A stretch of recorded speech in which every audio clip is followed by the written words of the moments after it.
Hello everyone. In this video we will discuss a topic that's related to chapter number 10 और MEG 16 का है ये। और chapter 10 का नाम है आपका Proverbs, Riddles and Speech।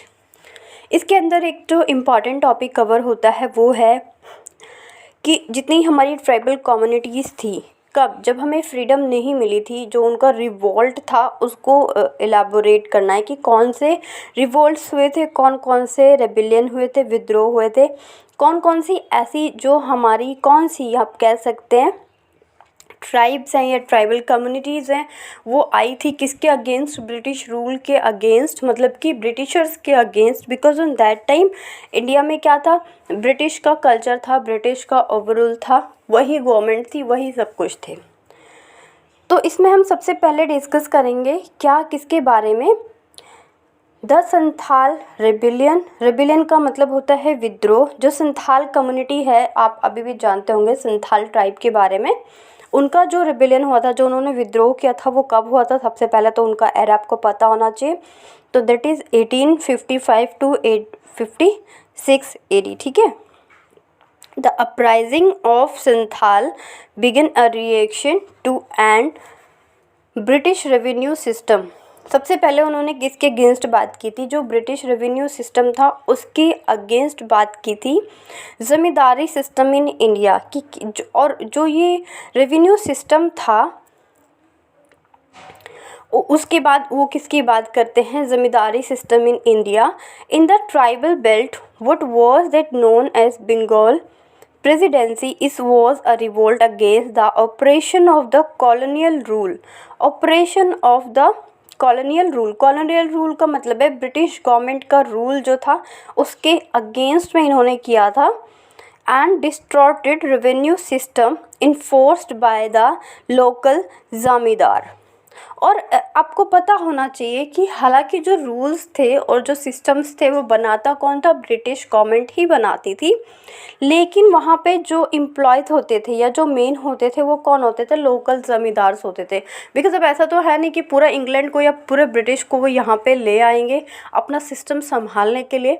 तो हमारी इंडिया के ही कुछ लोग थे जो उनसे क्या हो गए थे मिल। जितना भी पुलिस का सिस्टम था या लीगल कोर्ट्स थे, जो सिस्टम था एक बना था कंप्लीट हायरार्की, वो किससे रिलेटेड था, ब्रिटिश गवर्नमेंट से। तो आप सोचिए आज की डेट में आपको प्रॉब्लम होती है तो आप पुलिस के पास चले जाते हैं, आप केस करते हैं या फिर आप कोर्ट में केस डाल देते हैं, ठीक है, एडवोकेट हायर कर लेते हैं। लेकिन just imagine on that time जब सारी चीज़ें ब्रिटिशर्स की ही थी, तो क्या ये पॉसिबल है कि ब्रिटिश पुलिस आर्मी के सामने आप जाएं और उन्हीं के अगेंस्ट कंप्लेंट लिखाएं। और क्या वो लोग, अगर आप चले भी गए तो क्या आपको लगता है कि कोई पॉसिबिलिटी है कि आपकी कंप्लेंट को लिखा जाएगा? नहीं। जो कोर्ट्स हैं वो भी उन्हीं के हैं, तो आपको लगता है कि कोर्ट्स में जब आप जाएंगे आप एडवोकेट, उन्हीं के एडवोकेट को हायर करेंगे, और जो इंडिया से भी थे ना वो भी उनके अगेंस्ट में केसेस नहीं लड़ते थे। I am telling you very clearly, ऐसी ही सिचुएशन थी हमारी इंडिया की। तो इन लोगों को बहुत ज़्यादा स्ट्रगल करना पड़ा। The first record of Santhal appears in the British when the people in the dependent on forest. Because ये जितने भी लोग थे वो कहाँ डिपेंड होते थे, फॉरेस्ट पे। Government demarcated the dominion Aiko religion in present day Jharkhand and invite Santal to settle in the region. और इनको बोला गया इन लोगों को कि तुम क्या करो, तुम उस जगह को छोड़ दो, तुम अपने फॉरेस्ट्स को छोड़ दो और एक दूसरी जगह पे आके सरवाइव करने लग जाओ। जिसके अगेंस्ट में जो संथाल का रेबिलियन हुआ था वो हुआ था। संथाल लोगों ने क्या किया था कि वो छोड़ना नहीं चाहते थे। प्लेसेस इन 2 phases, 2 phases में हुआ। And first phase is 1822 under the leadership of Chitu Singh. पहला किसकी उस लीडरशिप में हुआ, चीटू सिंह इन 1822 में। Against the pattern of British administration, कि किस तरीके का जो ब्रिटिश में पैटर्न फॉलो हो रहा है एडमिनिस्ट्रेशन काम के लिए, उसके अगेंस्ट में था जो चीतू सिंह, उसके क्या थे, लीडर थे। एंड द सेकेंड फ्रेज का जो रिवोल्ट था वो कब हुआ था, 1825 से 26 एंड 1829 में। ठीक है। तो बस इतना इंपॉर्टेंट हो जाता है कि द रामोसी या अपराइजिंग कब हुआ था और कितनी बार हुआ, तो ये 2 बार हुआ था। और पहला जो इसका लीडर था वो कौन था, चीतू सिंह। और नाम जितने भी हों, इतने तो नाम है नहीं, और नाम इम्पॉर्टेंट हो जाते हैं अगर आपको दूसरों से एक कदम आगे चलना है तो। नेक्स्ट पॉइंट है इसका द मुंडा अपराइजिंग। अब मुंडा अपराइजिंग कब हुआ था, 1899 से 1900। It is totally place in the Chota Nagpur religion near Ranchi under the leadership of Birsa Munda. Birsa Munda के बारे में आई एम श्योर आप सब ने पढ़ा होगा, पढ़ा नहीं होगा तो सुना ज़रूर होगा। ये बहुत फेमस थे। ट्राइबल के लीडर्स की बात आती है तो बिरसा मुंडा बहुत फेमस लीडर थे। और इनका जो अपराइजिंग था उसको किस नाम से जाना गया, उनके लीडर के नाम से ही जाना गया, द मुंडा अपराइजिंग।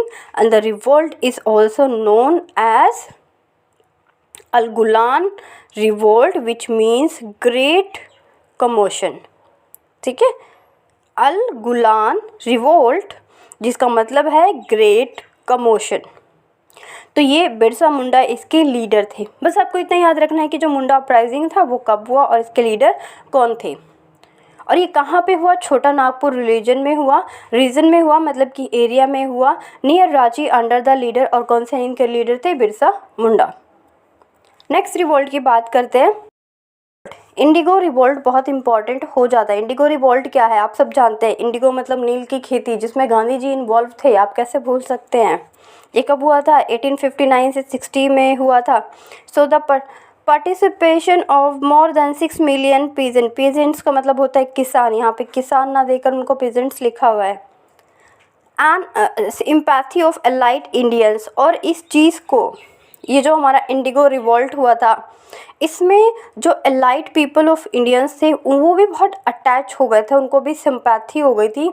किससे, जो गरीब इंडियंस थे। अब आपको पता होगा चाहे गवर्नमेंट किसी की भी आए, पर जो लोग अमीर है, जिनके पास ऑलरेडी बहुत पैसा है, बहुत पावर है, कोई भी गवर्नमेंट आए उनसे उनका पैसा पावर थोड़ी छीन सकती है।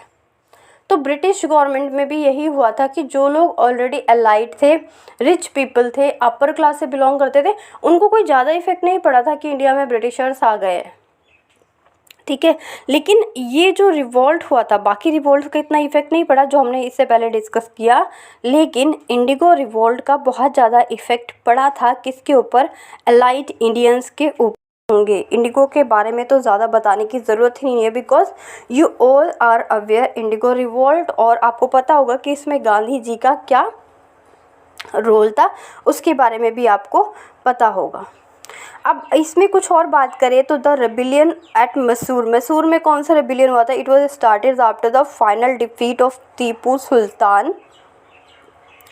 The British imposed alliance on the Mysore rulers. अब जो ब्रिटिश गवर्नमेंट थी वो क्या करती थी, यहाँ के राजाओं के साथ ही अलायंस बना लेती थी। अब अलायंस बनाने के बाद वो क्या करेगी, नॉर्मल पीपल को तो क्या करेगी, नीचे के नीचे ही करेगी ना। As a result the Mysore ruled but financially pressure to increase revenue demand on the zamindars. उन्होंने उसके साथ अलायंस बना लिया और उसके बाद क्या करने लगे, प्रेशर डालने लगे कि ज़मींदार से ज़्यादा उनको क्या मिलने लगे, रेवेन्यू मिलने लगे, मतलब कि कर मिलने लगे।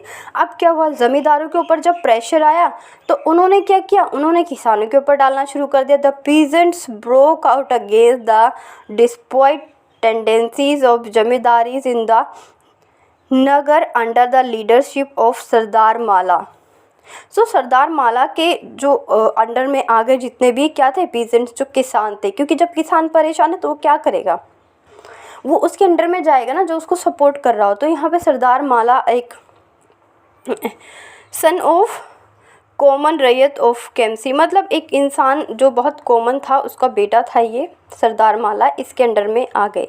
The British force regained control of Naga from the rebellion peasant and suppress the revolt. और लास्ट में क्या होता था, जो ब्रिटिश गवर्नमेंट थी वो इन विद्रोह को दबा देती थी, चाहे वो कोई भी हो। तो उसी तरीके से ये जो हमारा रेबिलियन ऑफ मैसूर हुआ था ये भी दब के रह गया। अब सोचने की बात ये है कि ये जो विद्रोह कर रहे थे ये वो लोग थे जो ब्रिटिश गवर्नमेंट से परेशान थे। परेशान तो पूरा इंडिया ही था। लेकिन जिनको बेनिफिट हो रहा था उन्होंने क्या किया था, उन्होंने इसके अंदर कोई रिवॉल्ट नहीं किए, ना ही कोई रिविलियन किया, ना ही कुछ और किया। तो जो कॉमन पीपल थे, जो परेशान हो रहे थे, उन लोगों ने क्या किया था, बदला लेने के लिए एटलीस्ट उन्होंने कुछ तो किया। तो ये प्रोसेस हो रहा था इंडिया के अंदर।